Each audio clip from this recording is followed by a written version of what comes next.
Hello students, स्वागत है आप सभी का हमारे YouTube चैनल पर जिसका नाम है सौरभ क्लासेस फॉर हिस्ट्री।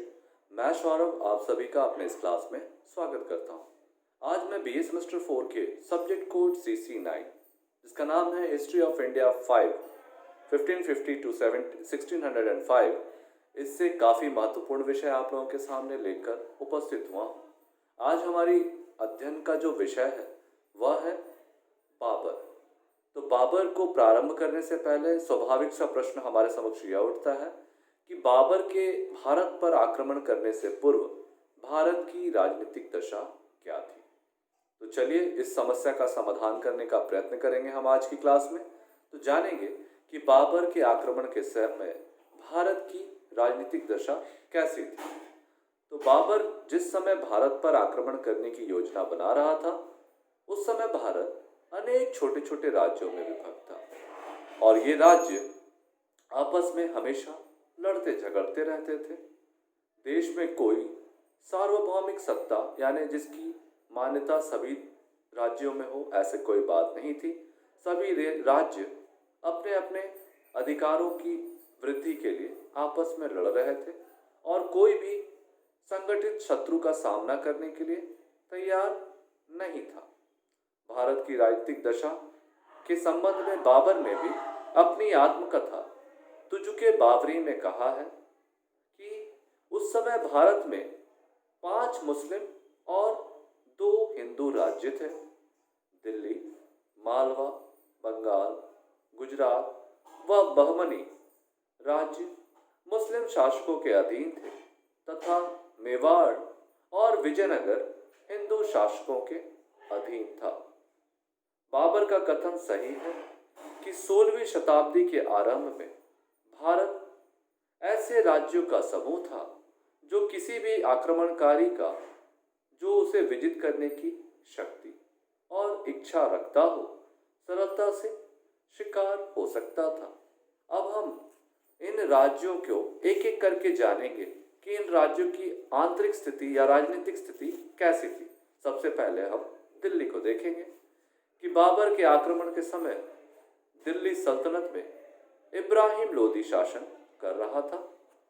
यद्यपि उत्तर भारत में वह सबसे शक्तिशाली शासक था, परंतु इसके बावजूद समस्त उत्तरी भारत भी उसके साम्राज्य में शामिल नहीं थी।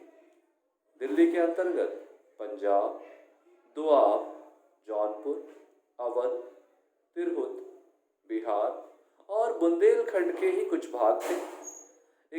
इब्राहिम में एक योग्य सैनिक के गुण थे, लेकिन वह क्रोधी, अहंकारी और संदेही प्रवृत्ति का व्यक्ति था। उसने अमीरों पर कठोर नियंत्रण रखे तथा उन्हें अनुशासित करने का प्रयास भी किया। केवल संदेह मात्र के आधार पर राज्य के वरिष्ठ तथा सम्मानित अफगान अमीर को वो मरवा डालता था। इस कारण से 2 महत्वाकांक्षी अफगान अमीर, जिनमें एक है आलम खां लोदी और दूसरे हैं दौलत खां लोदी, ने बाबर को निमंत्रण दिया कि वह आकर दिल्ली को लूटे और वापस चला जाए, जिससे वे आसानी से दिल्ली पर कब्जा कर सके। इसी निमंत्रण पर वो बाबर दिल्ली पर आक्रमण करने के लिए आया था।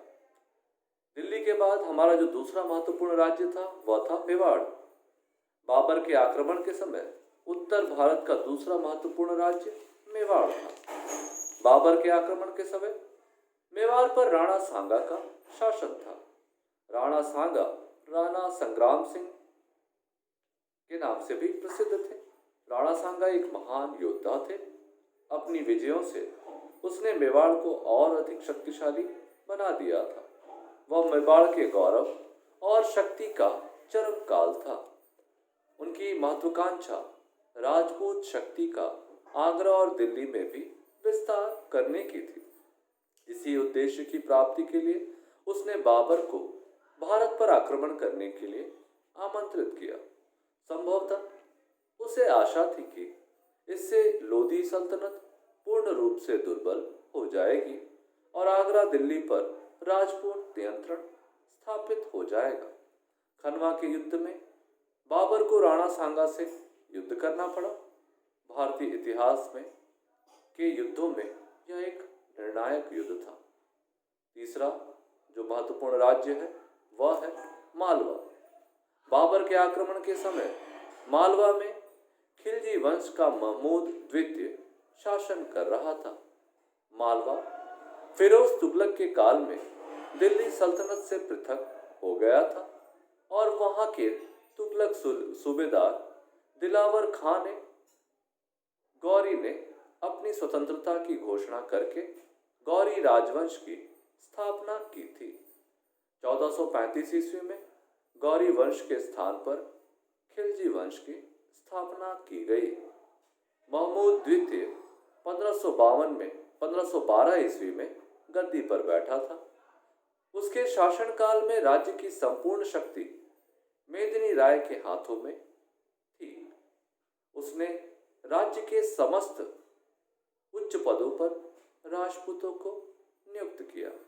इसके विरोध करने के लिए राज्य के मुस्लिम अमीरों ने गुजरात के सुल्तान मुजफ्फर शाह द्वितीय को मालवा पर आक्रमण करने के लिए प्रोत्साहित किया। इस संघर्ष में मेदिनी राय ने मेवाड़ के राजपूत शासक राणा सांगा से भी सहायता प्राप्त की। इस संघर्ष में राजपूत विजयी हुए और महमूद द्वितीय को बंदी बना लिया गया, लेकिन राणा सांगा ने उसे मुक्त कर दिया। इस प्रकार मेदिनी राय की सत्ता पुनः स्थापित हुई। इसके बाद भी मेवाड़ तथा मालवा के मध्य संघर्ष चलता रहा। तीसरा जो महत्वपूर्ण राज्य है वह है गुजरात। 1401 में गुजरात दिल्ली सल्तनत से पृथक हो गया था। इस राज्य का संस्थापक जफर खां था। उसने तैमूर के आक्रमण से उत्पन्न अराजकता की स्थिति का लाभ उठाकर अपनी स्वतंत्र सत्ता स्थापित कर ली थी। इस राजवंश का सबसे प्रतापी सुल्तान महमूद बेगड़ा था, जिसने 1458 से लेकर 1511 ईस्वी तक शासन किया था। उसने चंपानेर, जूनागढ़ और कच्छ को जीतकर राज्य का विस्तार किया। उसने पुर्तगालियों को भी निकालने का प्रयत्न किया था और आरंभ में उसे सफलता भी प्राप्त हुई थी, लेकिन अंत में पुर्तगालियों से वह पराजित हुआ। उसका उत्तराधिकारी मुजफ्फर शाह द्वितीय था, जिसे मेवाड़ के शासक राणा सांगा ने पराजित किया था। इसने इब्राहिम लोदी के चाचा और दिल्ली सल्तनत के दावेदार आलम खां को शरण दी थी। 1526 में उसकी मृत्यु के बाद उसका पुत्र बहादुर शाह सुल्तान हुआ। वह एक योग्य शासक था।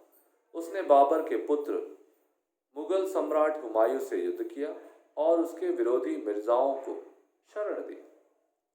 अगला जो महत्वपूर्ण राज्य है वह है बंगाल। बंगाल फिरोज शाह तुगलक के शासनकाल में एक स्वतंत्र राज्य था। सिकंदर लोदी ने बंगाल के शासक अलाउद्दीन हुसैन से संधि करके बंगाल की स्वतंत्र सत्ता स्वीकार की थी। इब्राहिम लोदी के काल में बंगाल स्वतंत्र बना रहा। बाबर का समकालीन बंगाल का शासक अलाउद्दीन हुसैन का पुत्र उत्तराधिकारी नुसरत शाह था, जो 1519 में गद्दी पर बैठा था। वह एक योग्य शासक था। उसके शासनकाल में बंगाल में शांति और समृद्धि रही। वह बंगाली साहित्य का संरक्षक और विद्वानों का आश्रयदाता भी था। बाबर ने उसके साथ संधि कर ली थी। सिंध और मुल्तान के विषय में देखेंगे। मोहम्मद तुगलक के शासनकाल के अंतिम दिनों में सिंध स्वतंत्र हो गया था। फिरोज शाह तुगलक ने सिंध की पुनर्विजय के लिए प्रयास किया था, लेकिन उसे सफलता नहीं मिली। 16वीं सदी के आरंभ में सिंध में अशांति फैली हुई थी, जिससे सिंध में सुमरा राजवंश की शक्ति दुर्बल हो गई थी। कंधार का गवर्नर शाह अरगुन सिंध पर दृष्टि रखता था। जब बाबर ने कंधार को जीता, उस समय शाह अरगुन ने सिंध पर आक्रमण करके वहां के शासक जाम फिरोज को पराजित कर सिंध पर अधिकार कर लिया था। अगला जो महत्वपूर्ण राज्य है वह है खानदेश। यह राज्य ताप्ती नदी घाटी में स्थित था। फिरोज तुगलक की मृत्यु के पश्चात खानदेश दिल्ली सल्तनत से पृथक हो गया और यहाँ के सूबेदार मलिक रजा फारूकी ने स्वतंत्र सत्ता स्थापित की। 1399 ईस्वी में उसकी मृत्यु के बाद खानदेश और गुजरात में संघर्ष चलता रहा। इसका कारण गुजरात के सुल्तानों को खानदेश पर अधिकार करने की आशंका थी। 1508 ईस्वी में उत्तराधिकार विवाद के कारण खानदेश में अव्यवस्था का युग आरंभ हो गया और सिंहासन के प्रतिद्वंदी दावेदारों ने गुजरात और बहमनी सुल्तानों की सहायता से सिंहासन पर अधिकार करने का प्रयास किया। अंत में आदिल खां तृतीय गुजरात के सुल्तान महमूद बेगड़ा की सहायता से खानदेश के सिंहासन पर बैठा। इससे खानदेश में गुजरात का हस्तक्षेप बढ़ गया। 1520 ईस्वी में आदिल खां की मृत्यु के बाद उसका पुत्र मोहम्मद प्रथम गद्दी पर बैठा। बाबर के आक्रमण के समय वही खानदेश का शासक था। आठवां महत्वपूर्ण राज्य जो है वह है बहमनी। 1347 ईस्वी में अलाउद्दीन बहमन शाह ने इस राज्य की स्थापना की थी। यह राज्य बरार से दक्षिण में कृष्णा नदी तक विस्तृत था। इस वंश के शासक क्रूर और धनवान थे और उनका सुदूर दक्षिण में हिंदू राज्य विजयनगर से सदैव युद्ध होता रहा था। 1481 में प्रधानमंत्री महमूद गवा की हत्या के बाद बहमनी राज्य का विघटन आरंभ हो गया। बहमनी राज्य का अंतिम राजा कलीमुल्ला शाह था, जिसने सन 1527 में मृत्यु के साथ बहमनी राज्य भी समाप्त हो गया। बाबर के आक्रमण के समय बहमनी राज्य 5 राज्यों में विभाजित हो चुका था। ये राज्य थे बीजापुर का आदिल शाही राज्य, अहमदनगर का निजाम शाही राज्य, बरार का इमाद शाही राज्य, गोलकुंडा का कुतुब शाही राज्य और बीदर का बीदर शाही राज्य। इन राज्यों में भी पारस्परिक द्वेष और शत्रुता के कारण युद्ध होते रहते थे। अगला जो महत्वपूर्ण राज्य है वह है कश्मीर। कश्मीर के स्वतंत्र राज्य की स्थापना 1339 में शाह मिर्जा ने की थी। कश्मीर का सबसे प्रमुख शासक जैनुल अबदीन था, जो 1420 से 1470 तक वहां का शासक रहा। जैनुल अबदीन ने धार्मिक सहिष्णुता और संस्कृति की संरक्षता की नीति का अनुसरण किया। उसे कश्मीर का अकबर कहा जाता है। 1470 में उसकी मृत्यु के पश्चात देश में अराजकता फैल गई थी। और हमारा अंतिम जो महत्वपूर्ण राज्य है वह है उड़ीसा। उड़ीसा एक हिंदू राज्य था। किसी भी मुसलमान शासक द्वारा इस पर शासन नहीं किया गया था। यह राज्य बंगाल के दक्षिण की ओर तक विस्तार से सदैव एक भारी रुकावट सिद्ध हुआ, किंतु फिर भी इसने उत्तरी भारत की राजनीति पर कभी कोई विशेष प्रभाव नहीं डाला। इस प्रकार हम देखते हैं कि भारत की राजनीति में कश्मीर और उड़ीसा का कोई विशेष स्थान नहीं था। बाबर के आक्रमण के समय उत्तर भारत तथा दक्षिण भारत के सभी राज्य स्वतंत्र थे। एक ऐसी केंद्रीय सत्ता का अभाव था जो राजनीतिक एकता को स्थापित करके सीमा की सुरक्षा की व्यवस्था करती। अतः भारत की उत्तर पश्चिम सीमा पूरी तरह से असुरक्षित थी और आक्रमणकारियों को रोकने वाली कोई शक्ति नहीं थी। इसके अलावा राजनीतिक वैमनस्यता, षड्यंत्र और शत्रुता इन राज्यों में व्यापक रूप से फैली हुई थी और ये राज्य पारस्परिक युद्धों में फंसे रहते थे, जिससे वे दुर्बल होते थे और विदेशी आक्रमण का सामना करने योग्य नहीं थे। राजनीतिक नैतिकता का स्तर इतने निम्न स्तर पर पहुंच गया था कि दौलत खां लोधी और आलम खां लोधी ने बाबर को दिल्ली पर आक्रमण करने का निमंत्रण दिया था। बाबर की राजनीतिक फूट और दुर्बलता ज्ञात थी उसने इसका लाभ उठाने का निश्चय किया।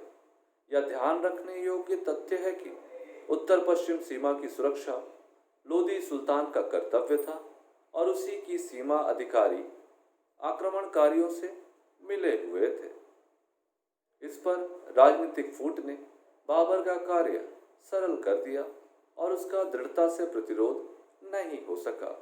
इस पर डॉक्टर ईश्वरी प्रसाद का कहना है कि यह किसी भी ऐसे आक्रमणकारी का शिकार बन सकता था जिसमें विजय प्राप्त करने के लिए आवश्यक शक्ति और दृढ़ संकल्प था। इस तरह से हम देखें तो हम पाते हैं कि भारत की राजनीतिक स्थिति अव्यवस्था की शिकार थी।